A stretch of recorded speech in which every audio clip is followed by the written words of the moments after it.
Apple's finally done it. According to Bloomberg's Mark Gurman, the company is working on a brand new MacBook Pro. And this one's not just a new M chip inside 0.1% better performance situation. We're talking about an OLED display, a hole punch camera, and brace yourself, touchscreen support. Yeah, Apple's finally adding touch to the Mac. It only took them 4 decades and an entire product line of iPads to admit people actually want to touch their screens, but it's happening. Gurman says the redesign will arrive between late 2026 and early 2027, so this could launch in less than a year. That's crazy. The company hasn't touched the overall design of the MacBook Pro since 2021, the M1 Pro and M1 Max generation, and since then, we've seen chip upgrades but no big aesthetic changes. That's all set to change. This new model will apparently go thinner, lighter and sleeker, ditching the notch for a hole punch camera. Finally, no black rectangle eating into your display when you're editing or watching videos. And just as important, there's a completely re-engineered hinge. This new hinge is being built to keep the screen steady when you tap it, so the whole thing doesn't just wobble like a jelly every time you touch it. It's a small detail, but it's very Apple to obsess over things like this. They'll probably call it something like precision touch stability on stage, and spend 10 minutes showing off while we all quietly nod and think, okay, yeah, that's quite cool. Now, this upcoming MacBook Pro will be Apple's first ever OLED Mac, meaning we'll get all the benefits we've enjoyed in iPhones and iPad, because only the Pro has OLED so far. Expect richer colors, inky blacks, higher contrast, and improved energy efficiency. And yes, the trackpad and keyboard are staying. Apple isn't replacing macOS with iPadOS here. The touchscreen is meant to augment the experience, not replace it. Think of it as Apple finally realizing that sometimes it's faster to tap a button than move your cursor across a 16-inch panel. Before we go further, quick reminder, hit subscribe and tap the hype button if you enjoy this kind of deep dive. It helps a small channel like mine massively, and you'll get the latest Apple news the second it drops. Appreciate the support as always. If you're wondering about performance, the M6 chipset will likely build on the M5's architecture, but focus more heavily on graphics and AI acceleration. Expect Apple to push on-device AI capabilities heavily by then, as macOS and its apps integrate more Apple Intelligence features. Pricing will almost certainly climb. OLED panels are more expensive to build, and with touch integration, a redesigned chassis, and next generation Apple Silicon, we're likely looking at something starting above the current $1,999 base price, since it's likely the base M6 MacBook Pro, the one with the bog standard M6, won't get OLED in 2026, only the Pro and Max models. But considering how much of a leap this sounds like, Apple fans might just line up for it anyway. And this is a pretty strategic move. Apple plans to use the MacBook Pro line as a testbed for touchscreen tech before rolling out to other Macs. They want to see how it performs, how users respond, and maybe, most importantly, whether developers actually embrace it. Because let's be real, the last time Apple tried to enhance the Mac's input experience, we got the touch bar.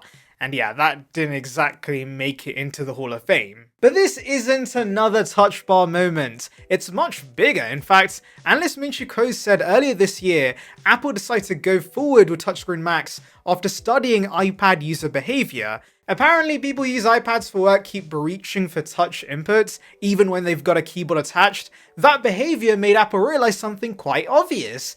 People like touching things. Now, who will supply the displays? Samsung Display, of course, and they're not one of the suppliers, they're the exclusive supplier, and the reason is fascinating. Samsung's invested heavily in what's called Gen 8.6 OLED production, advanced manufacturing lines designed specifically for larger panels like those found in laptops and monitors.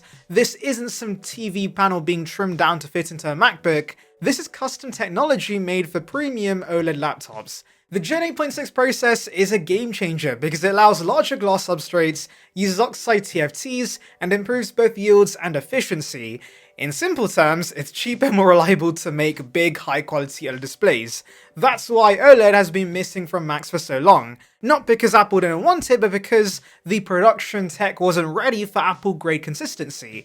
Now, finally it is. Interestingly, this new report lines up perfectly with previous rumors from Omdia, who also points out that 2026 was the year we could get OLED Macs, though they didn't specify which model would get OLEDs. Now we know the MacBook Pro gets it first and the Air follows later. It's a classic Apple strategy. Debut expensive new tech at the high end, perfect it, then trickle it down. OLED panels also allow for thinner devices since they don't need a separate backlight layer. That opens the door for a lighter, sleeker MacBook Pro, and Apple seems to be on a mission lately to make everything thinner again. The iPad Pro got the ultra thin treatment in 2024, we got the iPad Air this year, and yes, I know Apple did try to make MacBooks thin in the past and they weren't great, but the difference this time is that Apple Silicon runs cooler than Intel ever did. There's even talk of Apple using next generation silicon carbon batteries, a fancy way of saying smaller cells with more energy. That could help extend battery life while keeping the MacBook ultra light. Now, this OLED model won't be the only refresh we're getting in 2026 because before these OLED models launch, we are expecting the M5 Pro and M5 Max MacBook Pros in early 2026. These will mostly be performance upgrades, no major design upgrades with these models. Then later the same year, the real showstopper, the OLED redesign with M6 inside.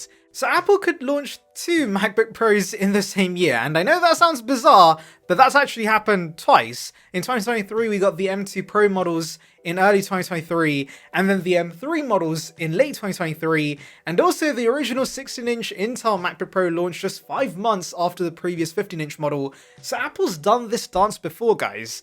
Now, one question I keep seeing online is whether the Touch Bar will somehow make a comeback as part of this new touch revolution. My answer? Not likely. The Touch Bar had potential, but it was half-baked, and Apple knows it. They spent years phasing it out, and unless they release a dual-screen or foldable Mac in the future, it's not coming back, guys. The only scenario where we see something like this again is if Apple builds touch-driven function controls into the display itself. Think customizable toolbars or creative app shortcuts that live along the bottom of the screen. That would make sense. Speaking of foldables, yes, Apple's been testing these too, but don't hold your breath. We're still several years away from seeing a foldable MacBook or hybrid iPad/Mac device in production. The OLED MacBook Pro is the first step, a halfway point that lets Apple experiment with touch integration in a familiar form factor before diving into anything too radical. And here's something worth noting, with OLEDs, Apple can achieve anti-reflective display coatings for beyond what Mini LED allows. That could dramatically improve outdoor visibility and reduce glare, one of the biggest complaints about current MacBooks. I know you can pay for the nanotexture finish, but even with the base models, we could maybe see the same coating the iPhone 17's got to reduce glare. Combine that with a higher peak brightness and a better contrast ratio, and you're looking at what could possibly be the best laptop display in the world. So to sum it all up, 2025, quite a year. All we got was the M5 MacBook Pro. Early 2026, M5 Pro and M5 Max MacBooks, mostly incremental, but then late 2026 or early 2027, the full OLED redesign, thinner, lighter hole punch camera, touch supports, M6 chipset, and better battery life. It's going to mark the biggest visual and functional leap for the MacBook Pro since the original switch to Apple Silicon. Now the big question is, will you wait? Because let's be honest, holding off a year is a long game, but if you want a Mac that genuinely feels next gen, that's the one to aim for. So drop your thoughts in the comments below. Are you excited for a touchscreen MacBook? Or do you think it's Apple giving in to what they swore they'd never do? And don't forget to subscribe and hit the hype button. It really helps a small channel like mine grow and keeps you in the loop with everything Apple's cooking up next. Thanks for watching, and I'll see you in the next one.